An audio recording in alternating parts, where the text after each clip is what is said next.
discussions earlier this year. So here are some precedent images that we are looking at. I think the ones at the bottom tell kind of the big story of where we're going with the building, which is to make it feel like the retail and civic, which is a 2-story, 30-foot height space, is kind of maybe a separate, maybe a little bit older building, and then the rest of the hotel is kind of built around it. That's what's showing the bottom images. Some of the language we're looking for or looking to describe that are in the top images, where you have kind of these, again, a little bit of the warehouse historic feel in a different way than we had looked at in the other buildings, like brick arches, maybe mullions that are actually not totally aligned with each other to just give a little bit more of a classic feel. We're still working on developing exactly how we want those details to fit in. But we are currently looking kind of from the Commons back towards the hotel, and let me go to this page, which shows a couple more different images, but you can see that we're working with kind of this 2-story brick component, which again, the first story is retail, the second story is this civic space with about 4,000 square feet of outdoor space, and this kind of overlooks the main portion of the Commons. So we think, again, back to the placemaking, there's opportunities for another connection to the Commons from here, just like I was saying with the condo, where the Commons expands up to the second floor of a lot of these buildings, and I think will give more visual interest. People will want to know what's going on and join in on these spaces.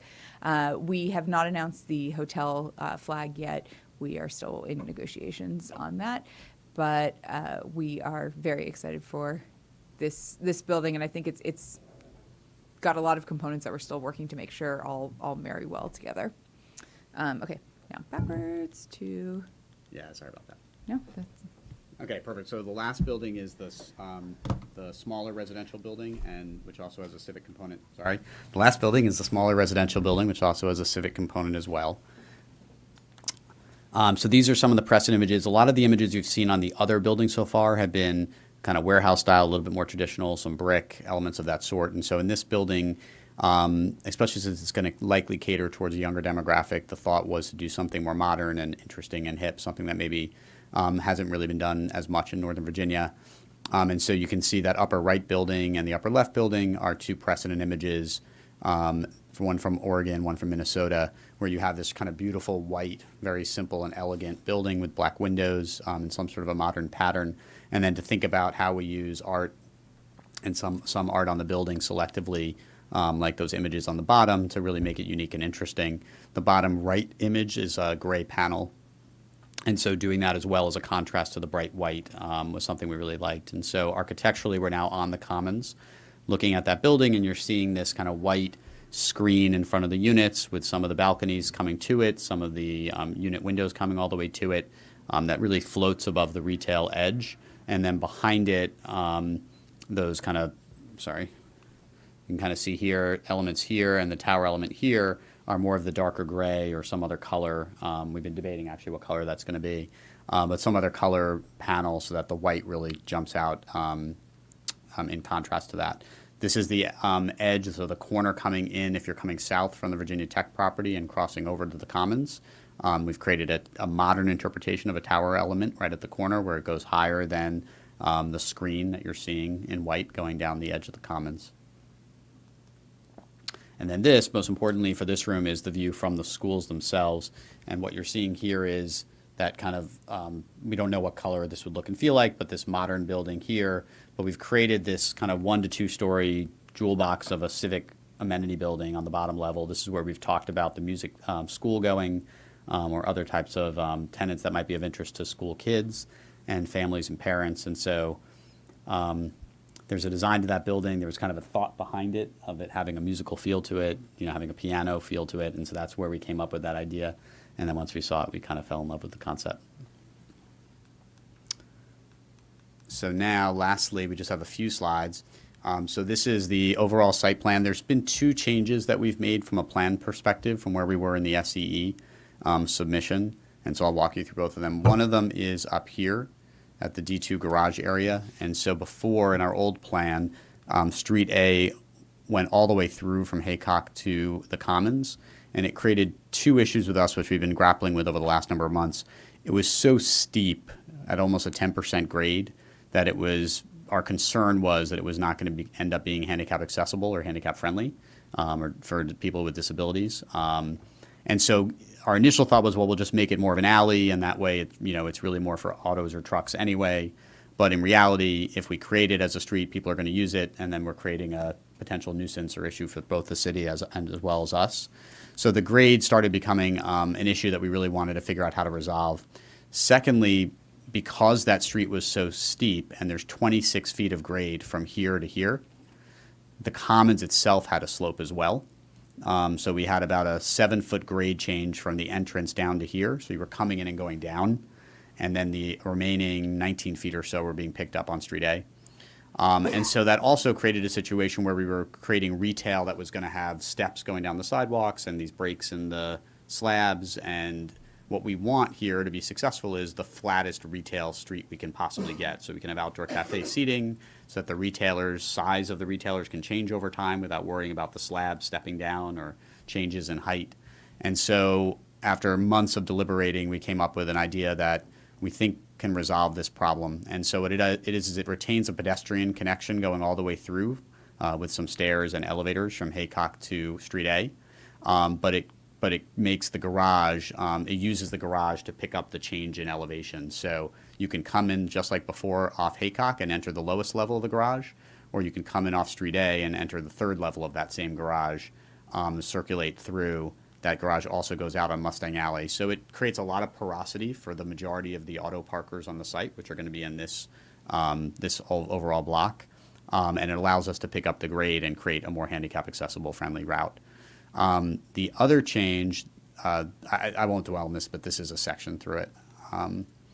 The other change is, here we go, something that Laura alluded to, which is that back of Alley 3, instead of having the office lobby centered on the building here, we've actually put the office lobby here for the first building, for the second building here, for the hotel here, and the music venue here. So we've now created what was an alley into kind of a cool space that has a secondary vibe to it off the Commons. And then we're using this back area here for stormwater management and planting. And the reason for that was there was concern that if the office lobby was here and this was an alley, the second office building would always feel like an appendage to the project. And we wanted those two office buildings, and really this was Hoffman's genius, but wanted those two office buildings to play off each other. And so now by having this kind of special space, it creates the two lobbies can play off each other. You could have tenants that are in both, or a tenant that expands to the other. And you can come out of that building and be right in the center of the project and get right to the Commons really easily.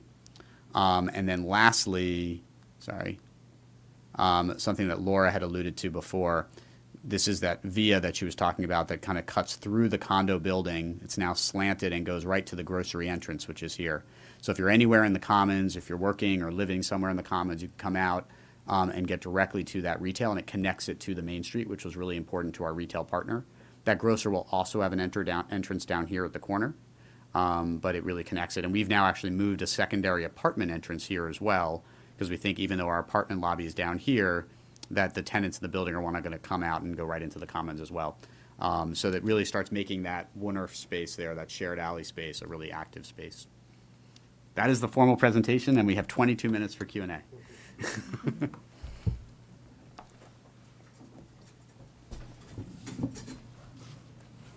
Great. Thank you so much. I'm really excited about the project. I'm going to turn it over to the rest of the board and our student representative, Niharika, for any questions or comments they may have.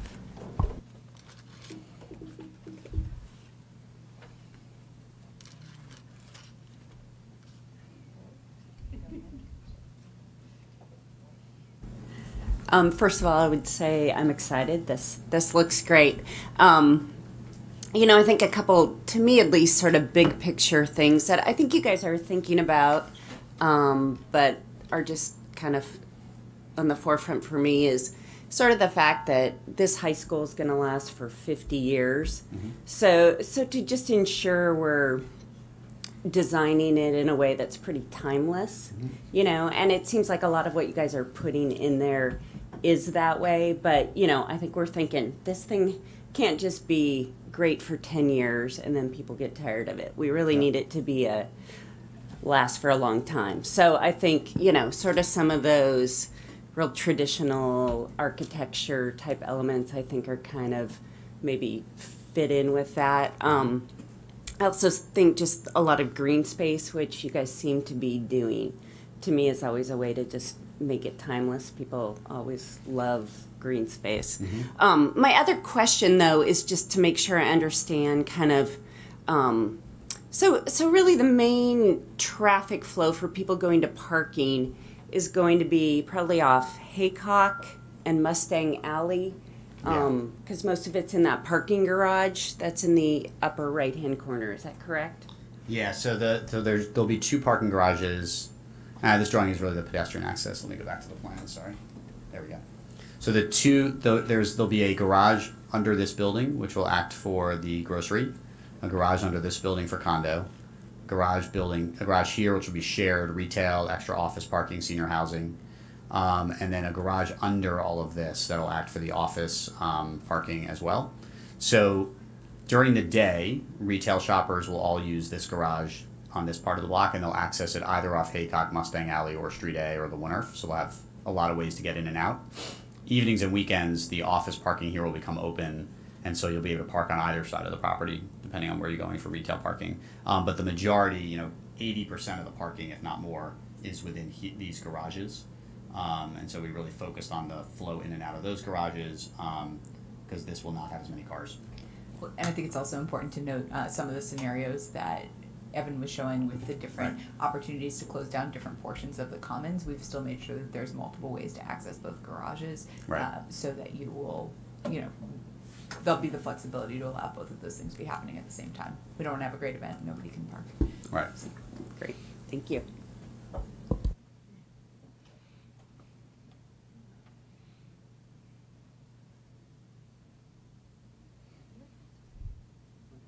Sorry, one other question. So with where the parking garage is on the lower end of it, I'm just thinking about kids walking to school, and what ways they're going to get through this. So do you think that's going to be the most common way to get through, is sort of crossing Haycock and going through the middle? So I think there's multiple ways. I think once we build this project and Route 7 is an attractive place to be, most of the... Evan, it's really hard to see your Yeah, let me get up pointer. there. I'm just wondering if there's a way maybe you could come up.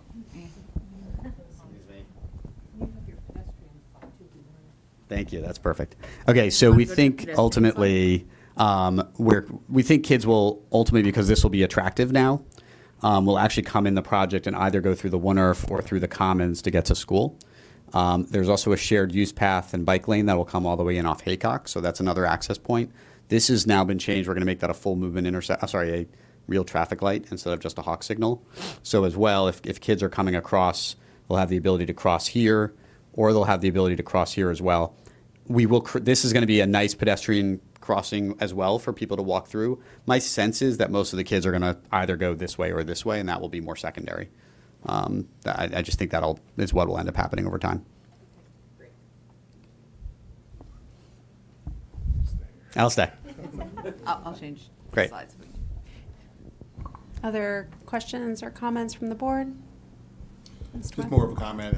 It's really nice to finally see, after being involved with this for a few years now, to kind of see ground and things are moving on our side of it, and actually a plan is starting to come into kind of vision of what the retail space will be looking like. And it seems like you all put a lot of thought into making both the school project and your all's project kind of blend and work together, taking into account there is going to be a high school next to it. And then I do like the mix of trying to do the modern as well as some of the traditional, which, traditional always is going to stand, where the modern sometimes stays for a while and goes away. Yeah, we have to be careful with that. But you definitely want to make sure that, like I said, young folks definitely want something kind of that hip, new kind of look when they're coming into an area. And so it's good to see that kind of part of it, and that you all, the WMATA folks and the other partner, kind of are all working kind of in conjunction to make sure that project all comes together at one time. But it's good to finally see these things are starting to come together. Thank you. Yeah, it's exciting. So first of all, I think it's been a year since we were selected. It was right around the 1st of November last year. So it's been